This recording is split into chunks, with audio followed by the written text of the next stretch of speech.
All right, everybody. We are back. So this is a tournament recap thing I'm going to do every weekend. Well, every weekend I have the tournament. I'm going to do them on Tuesdays. Just talk about the tournament, the way everything went. And yeah, that's about it. Oh, yeah, imagine that. Scammer on Kick. I'm shocked by this. But yeah, we're going to talk about the tournaments. Let's get into it with a little bit of this, though.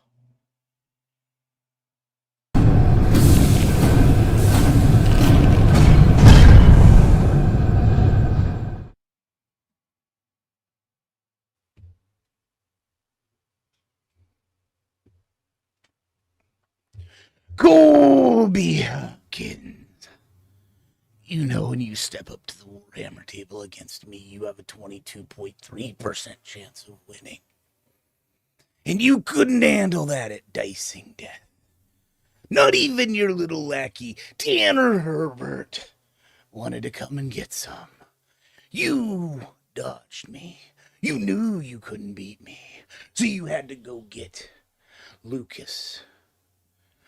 Lucas, who has a chance of winning of 85.75%.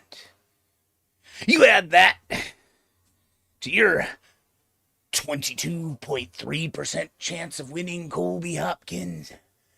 You gave him your wolves, and you came for me. And yeah, you got me. Your wolves got me. With your little tag team action with you and Lucas. But I'm waiting for you, Colby Hopkins. I'm waiting for you in Harbor Heresy, brother. And when you come to Harbor Heresy, you're going to stand a 17.3% chance of victory. And that's a promise, Colby Hopkins. That's a promise, brother.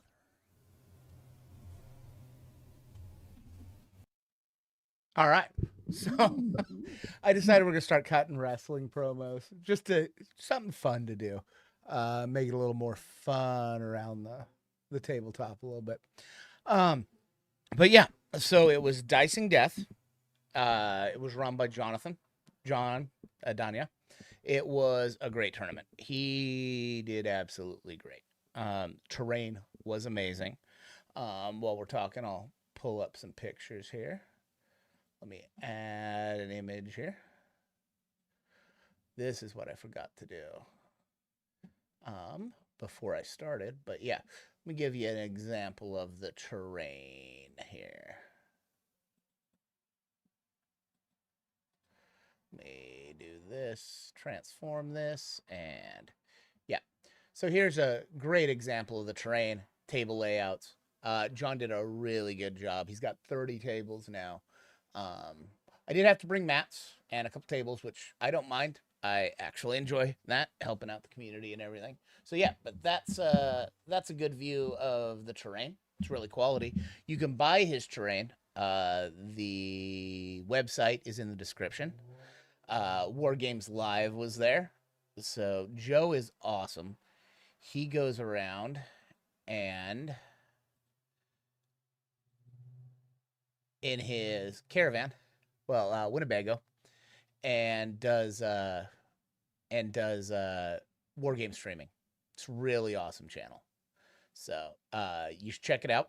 It's he streamed the top table, and then his Patreon streamed the bottom two tables, or not the bottom two, but the number two tables. So if you want to see both of my last two games are on the Patreon tables. Yeah, it's behind a pain. Well, that's okay. But yeah, so both my games are there. I finished 16th in the tournament, but that is because I didn't know it was a 6-round tournament. I thought it was a 5-round tournament. I was not going to stay for a 6th round if I lost. 6-round tournaments are hard, very, very hard. So yeah. Oh, I don't have the chat up on this. Let me see here. Hold on, real quick. Oh yeah, here's me down at 16. As you see, I won the first 3, tied the 4th, and lost the 5th. People who won it: Nick beat Lucas at the top table. So Harry took second. I mean, all these guys are good people. So yeah, they're all really good players, really good people. Um, all the way down to everybody. I mean, the fact that they're saying Alex finished better than me is absolute bullshit. Um, but yeah, so let's get into it. It was a how many man tournament? It was over 50. Does it have a number?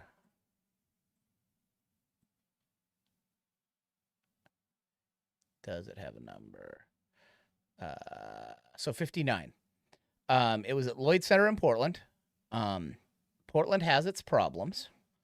But none of those problems came into play for my tournament experience, and I don't think anybody else's tournament experience. It was great.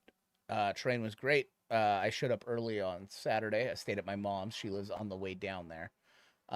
She lives in Rainier, Oregon, and it was in Portland, Oregon. So I got to stay with my mom. It's like an hour away. It was good. Venue was awesome. It used to be down on the lowest level of Lloyd Center Mall, which is it's not an abandoned mall, but it is a, let's just say, semi-abandoned mall. Most of the spaces are empty. A lot of real niche shops, but it's not a terrible mall as far as malls go now. But we used to be down in the old Victoria's Secret. And it was smaller, and then if we wanted the bigger tournament, they'd have to go across the way. This time they had us up in an old makeup store, Aldi or Alda, something like that, that used to be there, and the space was great. So I can show you. Let me go here real quick, and I'll show you a better view of the space. So this one's a much better view of the space. There you go. So there was 30 tables in here, and there's room for a ton more. All the terrain is this good. All the terrain is this quality of terrain. So it was a really, really, really good event. I did not properly take pictures of what I should have been taking pictures of, and I'll do a better job of that for the next tournament recap. But so let's get into the pairings and how my day went. But awesome venue. I highly recommend going to any of the tournaments John runs. He does a really good job. I was super impressed. So let's get into my first games. And I took notes. So my first game was against Jeremy Brooks. Jeremy is a great player. He got me by 1 point up at Cascade Clash up in Bellingham. And I'm happy he did because it turned out I had a bad list. So anyway, I'll go over the list that I brought. So it is Chaos Knights. It is one War Dog Stalker. Everything has the top hat, which top hat's got hit a little bit, which kind of hurt. It also has Aura of Terror, which gives it sticky objectives. Then there is 5 Brigands. Brigands have the Demon Breath Spear, which is basically a super Melta. 24-inch, 12-inch Melta range, and it does D6. And if you're within 12 inches, D6 plus 4 damage. All Brigands in shooting hit on 2s, which is really good. And they got an Avenger Strength Cannon, 12 shots, AP neg 1, or neg 1 damage. But if a Brigand is shooting the closest visible target, or closest viable target, all their weapons get neg 1. So Avenger Chain Cannons go to neg 2, Demon Breath Spells go to neg 5, and even the top hat gets a neg 1. And then I run 4 Carnivores. They are melee beasts, hit on 2s, 14-inch move. Their main thing is they get D6 plus 2 damage, Strength 12, AP neg 3 claws. And they also have a sweep attack if you need to go to it. But and they also hit on 2s. So they are really good. But yeah, so there's the blue horror, and I always run 2 sets of blue horrors at least. This was a change for my list. I had not even looked at the pariah missions. I had not even looked at the pariah deck. I did know that Nurglings that I usually run cannot do actions. Um, Going forward, however, we'll get into why this guy will stay. He is absolutely amazing. He's going to be an include every time, unless for some reason I can get an extra night in with some changes. Blue Scribes did not do what I was hoping they would do. They basically scored me no points. 2 packs of Nurglings would have scored me more points and been better. So let's go up to, okay, how do I go back? Oh, I can just close that. There we go. So my first list was against Jeremy Brooks. He had Necrons, Hypercrypt. So this is a really good list and hard to deal with. Essentially, he's got 2 nice sized bricks of things here that are semi hard to kill. They don't die the best, but they're also highly killable. However, Doom Scythe is really good into vehicles. Doomsday Arc, really good into vehicles. Flayed ones are very good because they get Infiltrate, and it's either Infiltrate or Scout Deploy. I think it's Infiltrate. They're really good. They do a ton of damage, and they're good point scores. 1 Locust Destroyer, a Monolith, which is just amazing. Scorepack Destroyers, which are really good melee thumpers, and also give him another unit that's hard to kill. And then Tomb Blades for scoring points. So the way it worked out is, he got first turn, I believe. No, I got first. Did I get first or did he get first? I do not remember. I drew engage on all fronts, and this game was tight the entire time. There was where it really, really turned was he had a turn where his shooting just bounced. Absolutely bounced. And he questioned whether he should bring the Monolith into the middle because he would have had better shooting. The Changeling, anything that is visible within 12 inches at the start of the shooting phase, the Changeling gets to roll a d6. On a 1, nothing happens. 2 through 5, you're -1 to hit. And on a 6, you do not get to shoot that unit. So it can take a big, expensive unit and go, no, you do not get to shoot. And he was worried about that, and rightfully so, because after the turn, we're like, well, let's see what would have happened if you brought him in. Rolled a dice, 6. So, yeah, and just the threat of the Changeling doing that changes people's battle plans like it did in this game. And it would have been even worse had he brought it in, because I just would have chewed it up. I'd have sent the world at that Monolith and ended it. So I was able to hold him to very few primary points, 5, 10, turns 2 and 3. But they added secret missions in, and secret missions are only available to the person who's behind in primary. And then they can only score a max of 80 points, or they can only score a max of 90 points, because you lose 10% off the max you can lose in primary. They do need to change that. 20% of the game points, I don't care that they can't max. 20% of the game points is too much, especially considering you get to continue to score primary. So that's something that needs to be addressed in this Pariah packet. Hopefully they address it soon, because it came into play again. So even with the 20 points, he was not able to get me. It was a very, very close game. And it came down to the last turn. He brought a bunch of stuff to come kill the Changeling because he got Assassinate. Brought a bunch of stuff to kill the Changeling. Changeling was the only thing he could kill to get Assassinate. He was hoping to do it with 1 unit. And because he also needed to wipe out the rest of, I believe it was Blue Horrors, in order to get to get his secret mission. His secret mission that he chose was, I can't have any battle line units alive, and he has or no, it was his warlord on my point and on my home objective and in control of it. And he came down to kill the changeling. The other thing the changeling does is every single time you shoot at him, you have to pass a battle shock test, or you cannot kill him. You don't even get to attack him.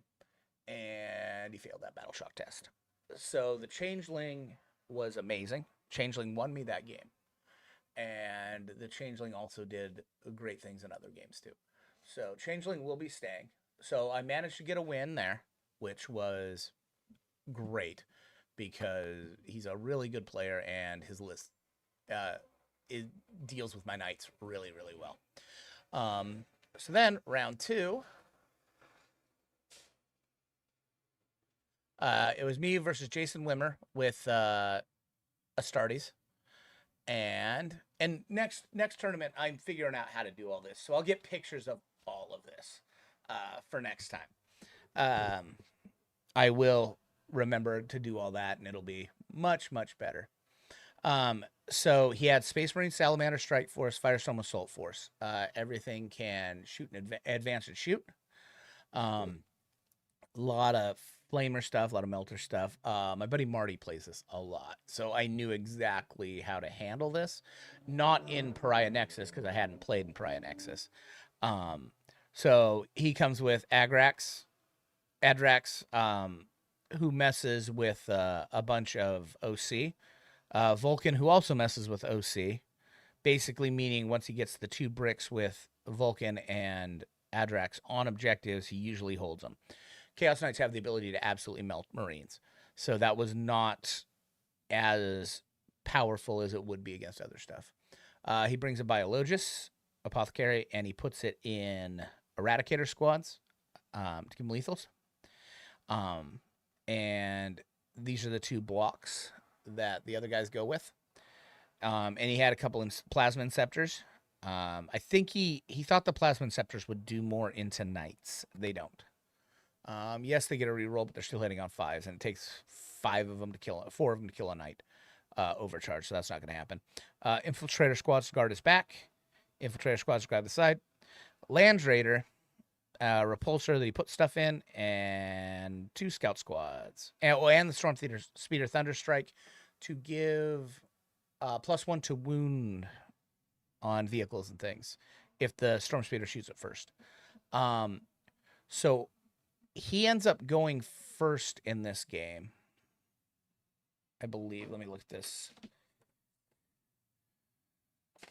Yes, he ends up going first in this game and doesn't really come out and pressure me at all. Hung back a little too much because he feared the Knights. And I don't blame him for fearing the Knights, but the moment you put pressure, you go first and you put pressure on me, or you don't put pressure on me, I'm in control of the game because the blues are already starting out on objectives. Or right by objectives, so they step onto the objective, and then I control them and all that. So what happened was, turn 1 goes by. I bring 1 war dog out. A lot of times I will throw 1 war dog at their army to see if it YOLO gets in and mangles some stuff. I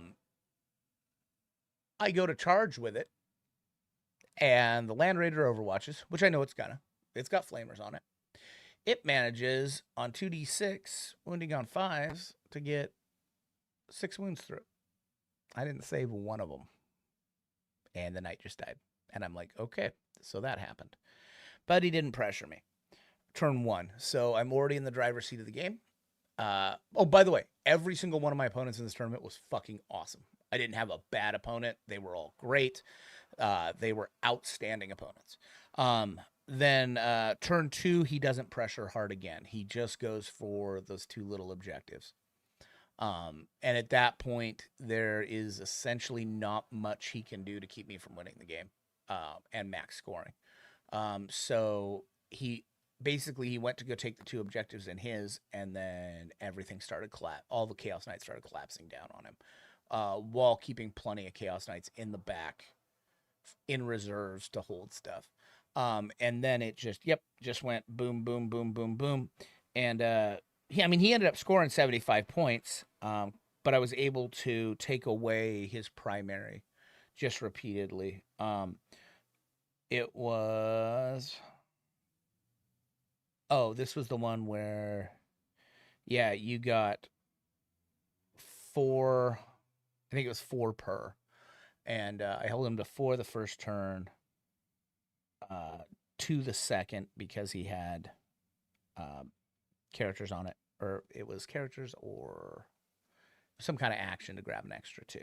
So held him to 4, I got 12. Held him to 2, I got 14. Held him to 0, I got 14 in turn 4. And that's really what changed it. Was he couldn't score primary against the Chaos Knights, and that's what Chaos Knights do. They flip primary a lot, which is why the secondary mission is so BS. But that's another story altogether. But yeah, it was a great game. And so at that point, I'm 2-0. And I'm like, oh, wow. Okay, first Prime Missions deck. I'm liking it. I'm not really liking the secret missions or anything. But it's all right. And then game 3, I end up playing... Bump, bump, bump, bump, bump, bump, bump, bump, bump, bump, bump, bump, bump, bump, bump, bump, bump, Corwin. And Corwin was running Grey Knights. So these librarians are able to just do a whole bunch of damage all at once. And then he had a whole bunch of Dread Knights and Calidor Drago with Terminators. Is essentially the entire list. They can pick up 3 units at the end of my turn and move them and put them up in the air and drop them back down. So they are really mobile. Problem, and everything has basically a 2-up, 4-up. Game starts off very bad for Corwin. Very, very bad. I go first, and I start racking up points. I screened him out, so he couldn't bring his stuff in anywhere I didn't want it. Set traps for him, where if he decides he's going to bring it in and hit it, he's going to pay for it. And then the big problem was turn. I got area denial and sabotage, so I picked up 8, no problem. He ended up getting no prisoners and overwhelming force turn 1, and he only managed 2 out of it. Then the problem is I score 18 primary turn 1 or turn 2, and so I'm already on the objectives, and there's nothing he can do about it. He scores 3 in primary because he held his home objective. Next turn, and he did good on his secondaries. Next turn, I score 13 primary. He scores 3 primary. Next turn, I score 13 primary. He scored 0 primary. So it just ended up rolling like that. So basically, he was able to come back at the end. I had a couple bad shooting turns. The Changeling, once again, did damage to him. I think there was a 6 in there and a Battle Shock. But yeah, it turned out bad for him. But once I had max primary, I knew all I had to do was to get over 90. And I was good. Because even with the thing he couldn't beat me. And so basically that's all that came down to. It was a great fun game, as usual. Corwin's a great opponent. And yeah. So I got that one. And then that was day 1, and I'm like, oh, geez, I'm 3-0 in this thing in Pariah. Then the next round, I end up drawing. Oh, by the way, here's the Chaos Knights. Let me show you some pictures. Let me go to standing vlog real quick. Chaos Knights, little mini war dogs, shooty guns, all customed up. And then that's one of them. And here's a carnivore. Here's my corn boys. My cornet carnivores. All custom jobbed up.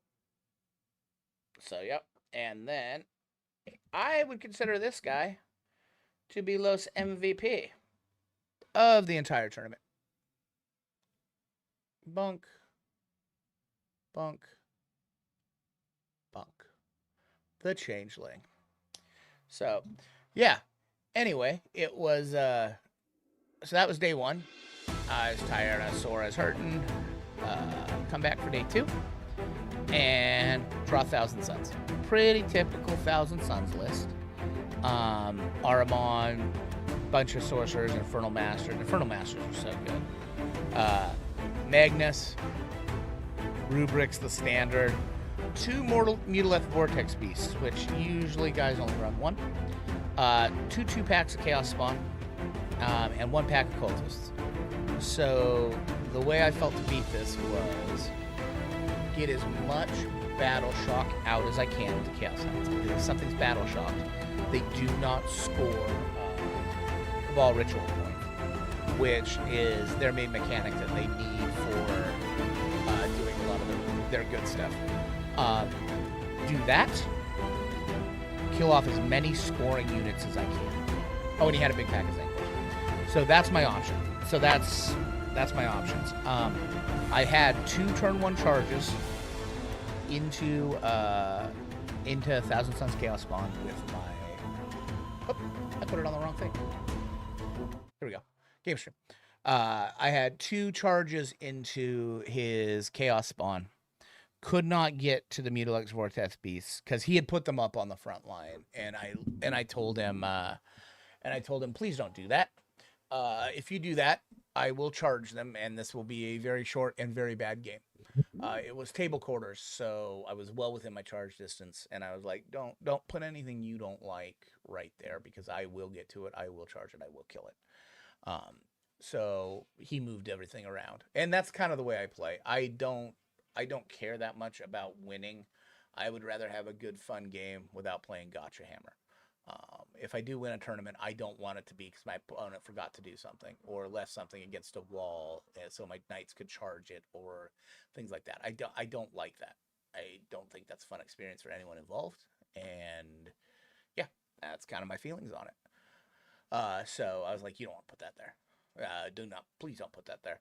And so he changed his stuff up. Put only Chaos Spawn where I could hit him. And I'm like, cool, I will take those Chaos Spawn. I will trade my Carnivores for those Chaos Spawn and buy myself time. Piled into the Mutilix Vortex Beasts. I knew those 2 Chaos Spawn were going to die. I did not care. And by the way, this game is on War Games Live Patreon if anybody wants to watch it.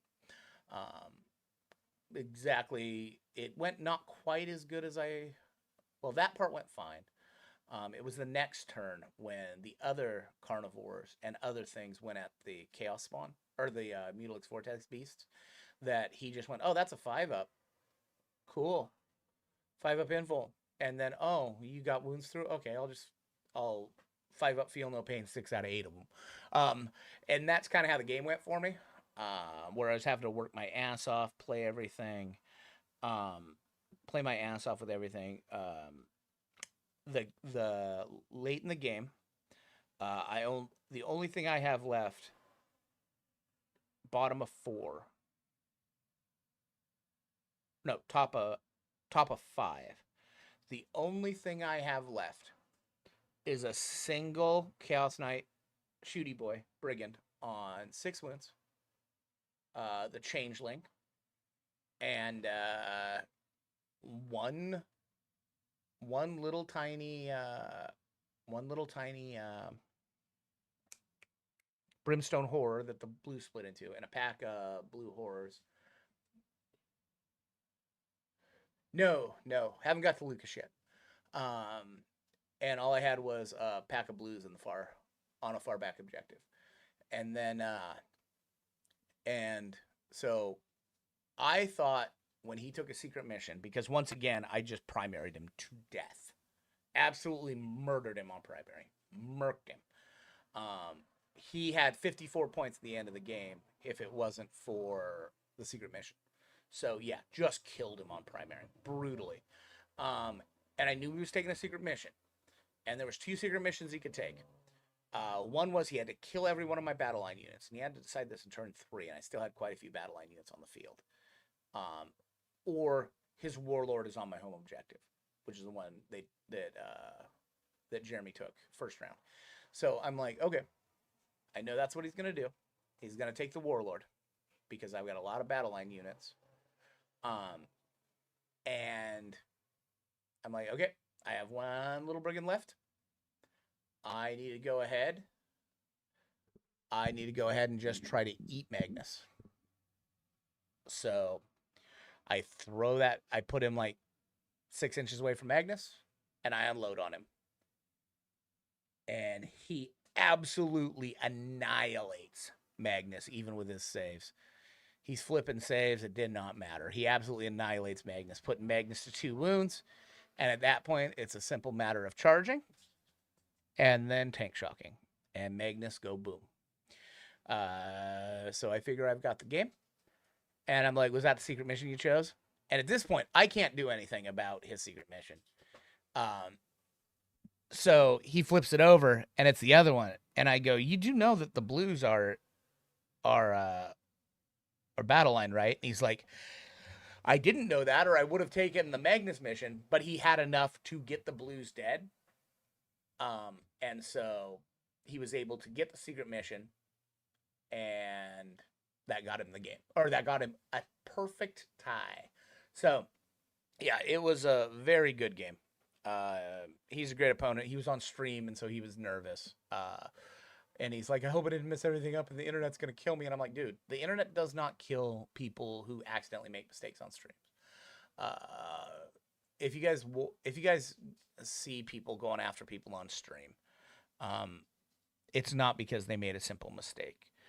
It's because they're known cheaters and we're cheating on stream, and people just want to get at these people. Nobody ever plays a perfect game, a perfect tournament of 40K where they don't mistake anything wrong. That's why you talk to your opponent while you're playing. If you want to play a video game, go play a video game. This is a tabletop war game, interactive for a reason. People are supposed to. Unfortunately, both my games are behind the paywall on War Games Live. War Games Live always does just a standard YouTube stream, and then he also has a second table set up for a Patreon stream. And both my games that I was on stream were on the Patreon table. But it's a really good. Oh, do I need to raise my volume? My volume is maxed, Chase. You need to raise the volume on yours, dude. I'm in deep into the yellow on my mic. So, yeah, it was a really good game. He was a really good opponent. He was really worried about, like, oh, did I mess up on stream, and is the internet going to kill me? No, the internet is not going to kill you because you messed up on stream. That's not going to happen. The internet only goes after known cheaters.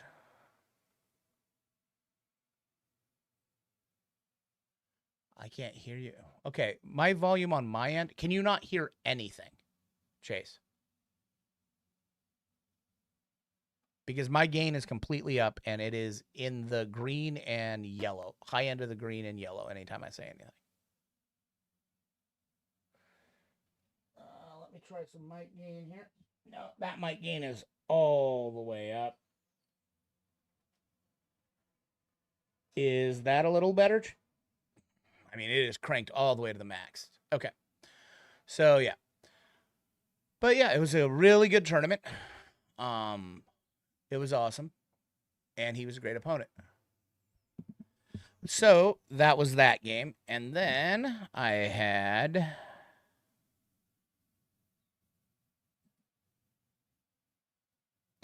round 5. There was one person in this entire tournament I knew I couldn't beat with my list. Only one person. And I draw him round 5. And here's the shitty part. This isn't even Lucas's list. This is some Colby Hopkins. So this is Colby's Space Wolves that Lucas was playing because Lucas is practicing them. Lucas is a member of Team USA. He's actually one of the starters for Team USA Warhammer team. So anytime you lose to Lucas or Nick or Tyler, it's never like, oh, I suck. No, it's the guy's gonna beat your ass. Um, but Lucas is an awesome, fun opponent. We both knew there's no play into this. With Chaos Knights, and especially since I didn't have my Nurglings. If I have my Nurglings, I try to play a different game. Yeah, it was a great game, round 4. Yeah, it was awesome. This entire army is broken to a degree that I cannot believe that Games Workshop has not taken it out the back and shot it in the head. The entire army gets to advance and charge. The entire army gets to fall back and charge. Once per game, Logan Grimnar makes the fucking army reroll all fucking wounds. And he can do it from the air. He doesn't even have to be on the table. It is asinine. It is insane. They have a 1 CP strat that makes them -1 to hit and -1 to wound. What the fuck are you thinking on that strat? Every other army's 1 CP strat that is minus to hit or minus to wound is only minus to hit and minus to wound. Its army is broken. However, there is one piece of tech in this I want to talk about. This is all normal. The Thunderwolf Cav is all normal. Infiltrator Squad is excellent. More Space Wolf players need to do that. Yeah. Scouts are scouts. Thunderwolves. This is the piece of tech right here I want to talk about in this list. 2 Vindicators. I don't understand why all Space Marine players are not taking at least 2 Vindicators, if not 3. They are amazing. They are the same as Lehman Russ Demolishers, essentially. They're cheaper than Lehman Russ Demolishers.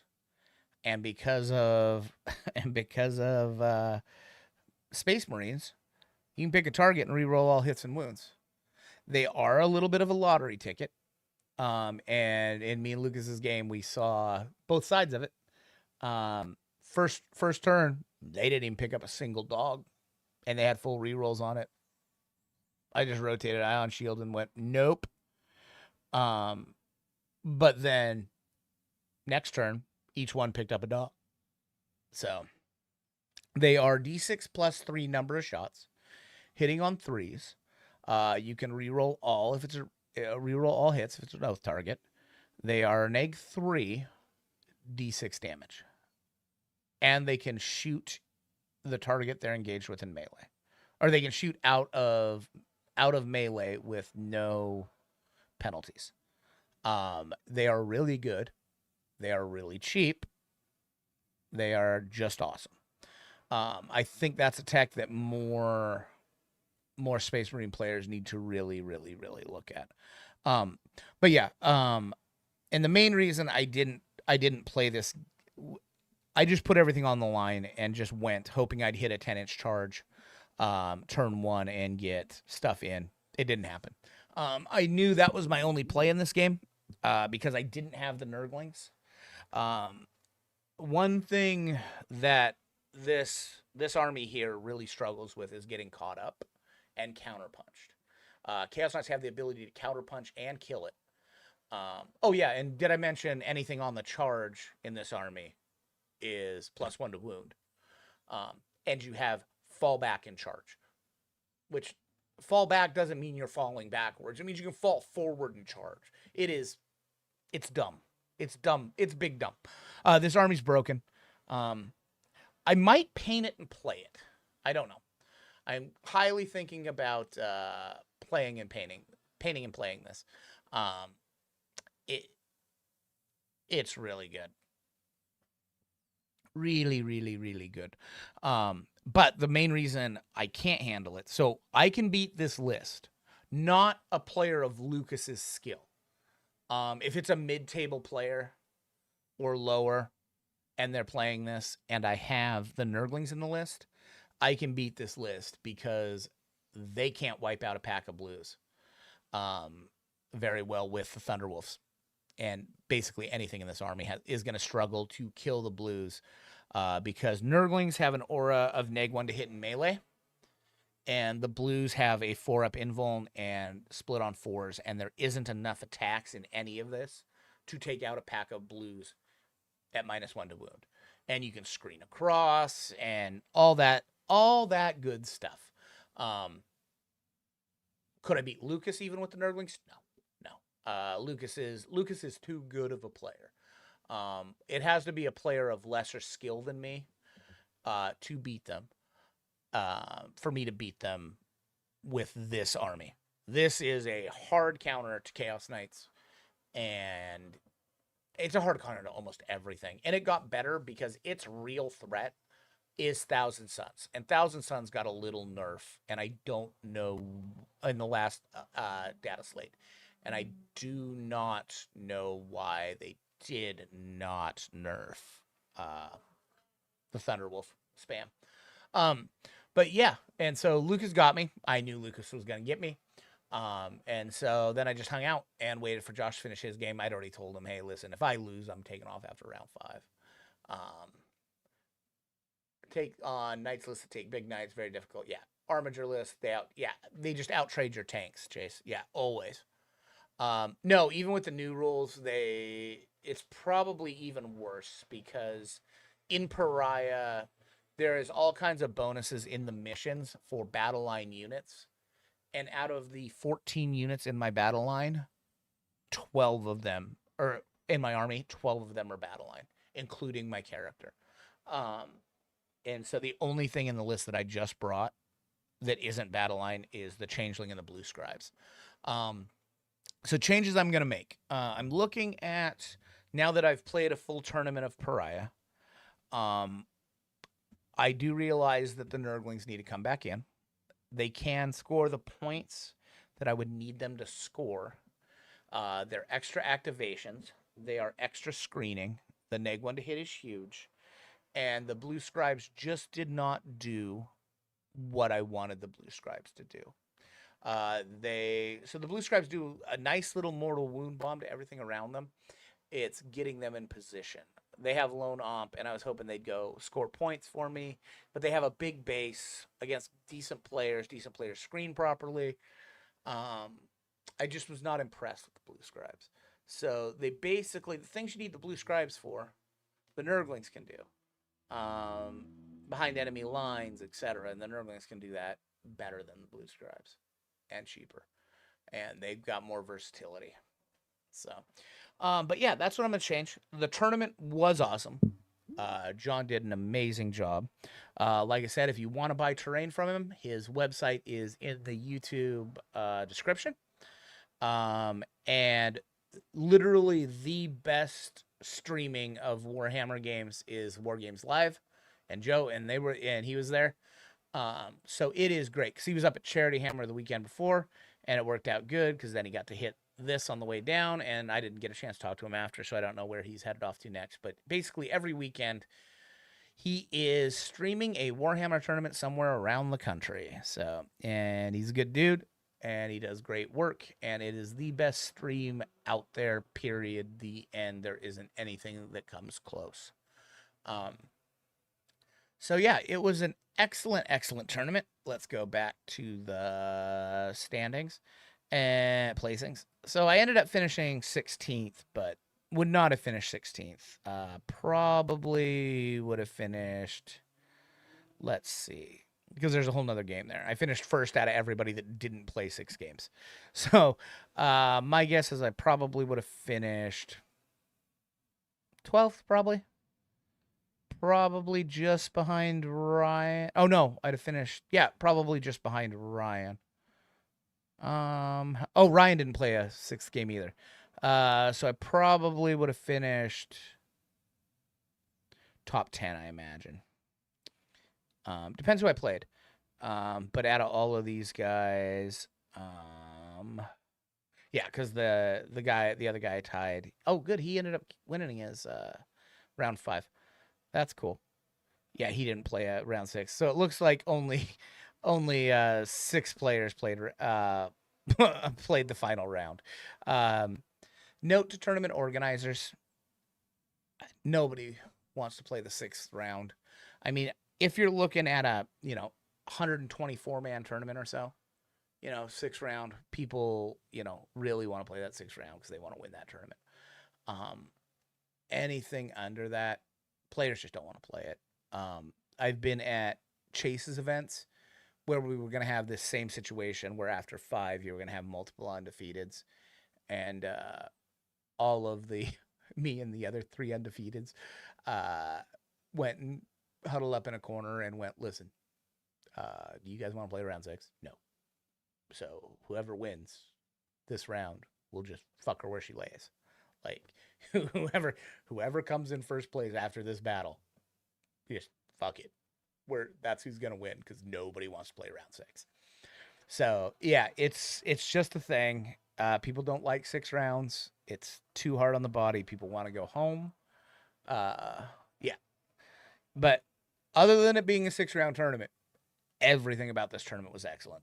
John did an excellent job, and it'll only get better as he does more tournaments. The terrain was outstanding.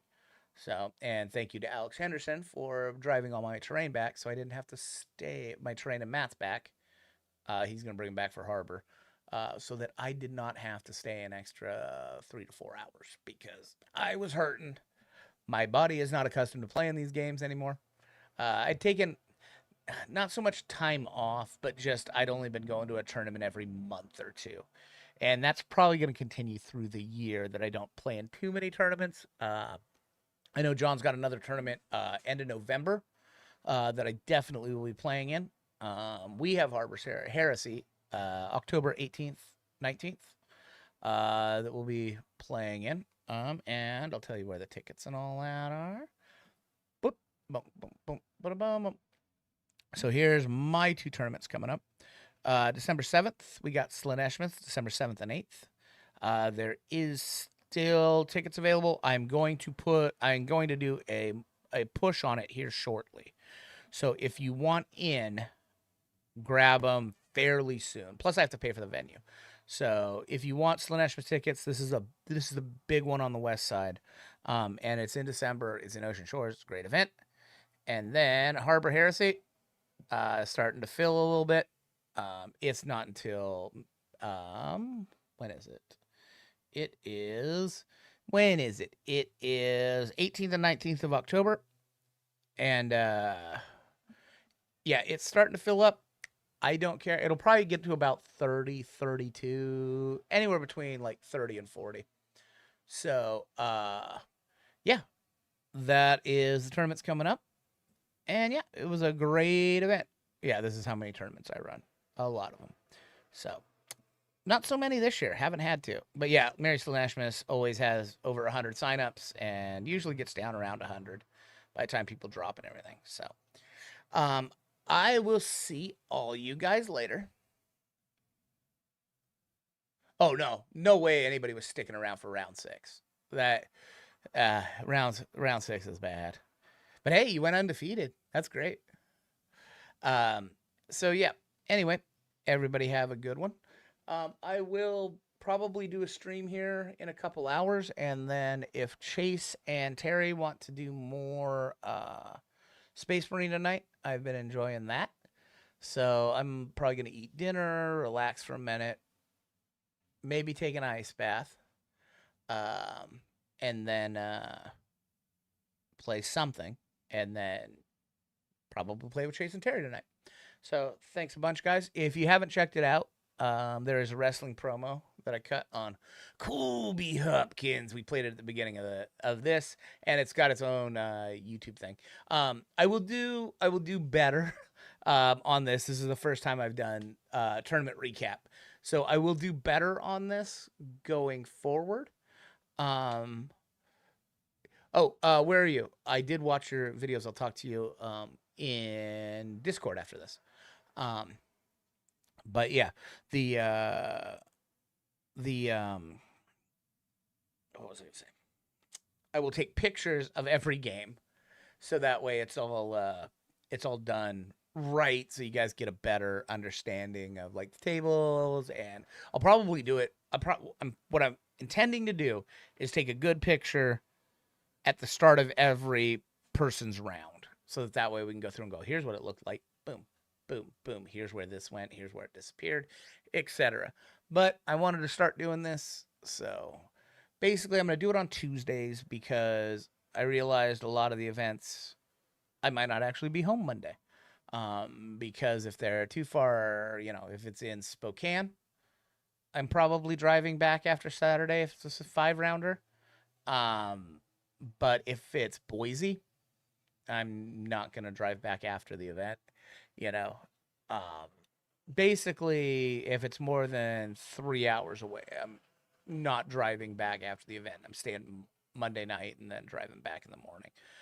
And so I wouldn't be here on Mondays. So we're doing Tuesdays after tournaments. So, all right. Thanks a bunch, guys. If you have any questions, just dump them in the YouTube comments, or just come on to Discord and ask me questions. So I will see all you guys later. You guys have a good one.